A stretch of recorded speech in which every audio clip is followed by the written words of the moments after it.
Ken, thanks for talking to us today. You're welcome. Fascinating talk there earlier, but I suppose before we get into that, would you? I know you've introduced yourself many times before. Would you mind doing that again? Sure. Ken Umezaki. I'm the Chief Business Officer of Blockchain Media. I've been in the music industry for about 10 years as an entrepreneur. I founded a bunch of companies, including this one, and also do some investing in startups and also in artists. Prior to that, I had a 25-year history as a trader and manager of trading businesses on Wall Street, and I've kind of made the shift. I don't know if it's to the dark side or to the light side, but over to the music industry about a decade ago. So in those 10 years you've been involved in the music industry, I guess you've seen a huge amount of disruption, a lot of shift in the way we consume music and how we distribute it. Are we ready to disrupt that model again? Right. I think, if you think about digital as being a transformational event for media, it's really been going on for about 20 years, maybe even more than that now. And so in that time, I think there's been a lot of exploration. The last decade, I would argue, is about starting to if you will, codify or create scale in some of these new ideas. So if you think about Spotify, for example, or Apple Music and streaming, that as a construct existed 20 years ago at some level, but it's only now that it's actually made scale. So it's actually a really exciting time for the music business because you're actually implementing a much more efficient and frankly user-friendly consumer experience for the first time actually at scale. And I think the same thing can be said for the creator community. It's a great time to be a creator because it's really, really easy to make music. It's really easy to collaborate around the world. The problem, I think the next problem to solve is, how do you ensure you get paid in this sort of digital economy that we've created? I'm interested in how when it comes to music funding and distribution, whether that goes from the classical age and maybe the patronage of the church and how that might have influenced the artistic input into creating music, right up through pop music and beyond. The decentralization of that distribution model then, how, in your mind, do you see the creativity being affected? Sure. So, I think I always talk about funding in art as kind of being oil and water, or if you will, the intersection point is actually relatively small. There's a cultural relevance to music. A lot of people are amateur musicians and kind of view it as an artistic outlet on the one side, and business is actually very much about, at the end of the day, making money. And those things don't necessarily meet. So there's been a long history, as you've pointed out, about sort of, in essence, figuring out ways where that intersects to get the appropriate kind of funding.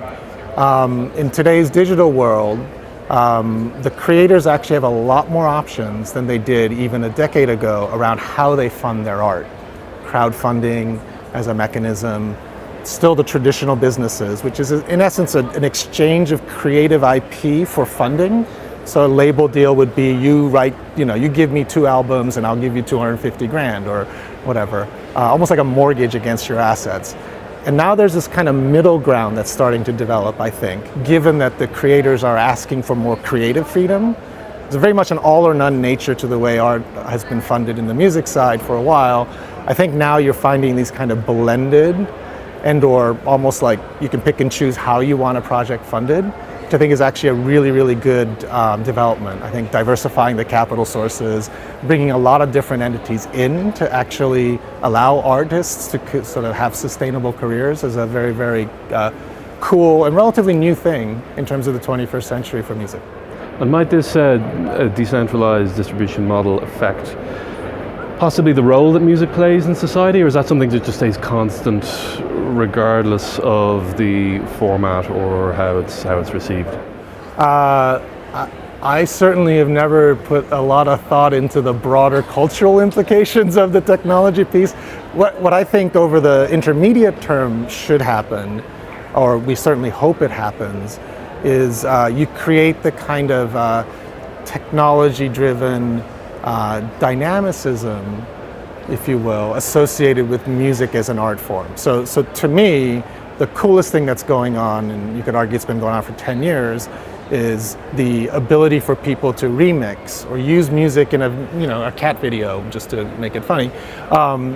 Those kinds of things actually are happening and growing at a much more rapid rate than the commercial music market actually is growing. So if you think about it, it's user-generated content that's actually kind of been enabled through this technology. And what I think is really neat is that's actually creating all kinds of new types of artists and art, right? Multimedia artists, AR, VR specialists. There are a lot of really, really interesting sort of, not music only, but music in the context of these kind of new things that are out there that I think technology is clearly enabling. Decentralization, or if you will, distributed nature of consumption is already happening. There's 700 streaming services, both audio and video, around the world. And you can pick and choose as a consumer and as a creator where you put your stuff. That's pretty important and pretty cool. So you just hope that there's going to be more of that. Would radio continue to be the sort of companion of the music industry in this model? Yeah, a lot of people talk about the demise of radio. I think it's still the largest medium of penetration for consumers to listen to music in what they call a lean-back sense. So you're on your car or in your office or whatever, and you just want some music. It's still the easiest way to get it. So I don't think it's going to have this kind of rapid decline that many people are perhaps predicting because of the growth and access and streaming and so on. There can be complementary, and they're actually growing in vastly different circles. Largely radio, if you want some really sort of simple version, in my opinion, radio is like for older people, and the millennials are just looking at their phones and listening to music, that sort of thing. So I think there's got to be some version of deterioration over the longer haul of radio and its relevance for music discovery and music consumption, but it's probably a slow drain. And you're a musician yourself? I am. I don't know if I'm calling myself a musician, hobbyist musician. How about that? Yeah. And I'm just thinking, I've got children at the moment, and if I want to sign them up to, now you have to choose between music lessons or coding lessons, which you have to choose one, which and why? Wow. I'd pick music. That sounds very self-serving, but music is, at its core, if you take away music education in the traditional way it's kind of taught in a normal sort of school context anyways, which is let's go find the next concert pianist, and so you kind of get dissuaded from continuing to play. There is a lot of movement afoot globally around this notion that music is a great way to teach creativity, a great way to teach collaborative skills. It's a great way to actually have the brain think in an improvisational kind of way. These are actual tenets that have been studied and are actually relevant. So those are lasting, if you will, right, pedagogical things that people should all have. And technology is a use case of that, which is you have to be super creative in a controlled environment and so on. But I would say, music has probably got broader. It's a lot more human. Yeah. And essentially we'll probably have, robots to do the coding for us. Sure. But will we have robots to write the music for us? And we already do. There are a bunch of new companies that actually use algorithms to create music from scratch.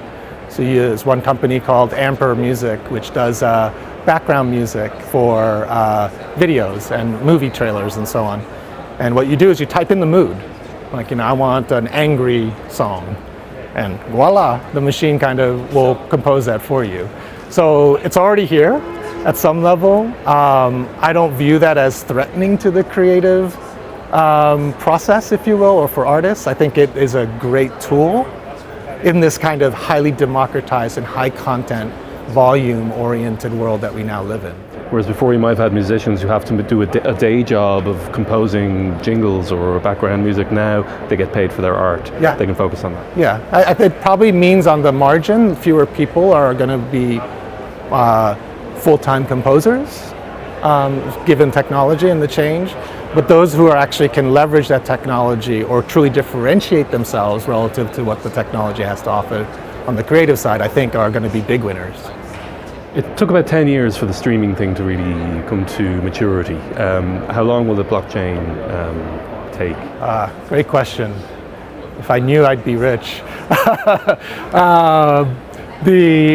I think it has about, within music, in the music industry, it probably is about a 10 or 15 year journey.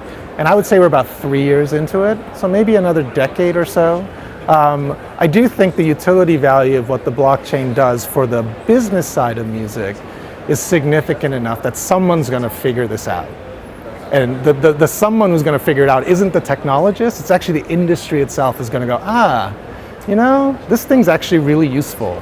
As I sometimes refer to it, it's not a virus, it's actually a vitamin. It helps our business, right? And it helps us grow our business, be more efficient, all these things you need to be in the digital world in order to run an efficient media business, I think more broadly, is in front of us in terms of technological capabilities. And I think the adoption will take a while, which is the 10-year process.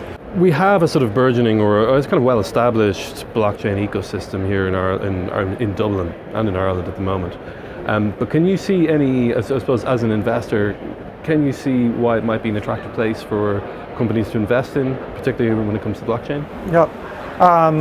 I haven't actually looked at many companies. I do investing of startups through my company, so I have looked at many companies, but none of them are Irish, so I can't say from experience.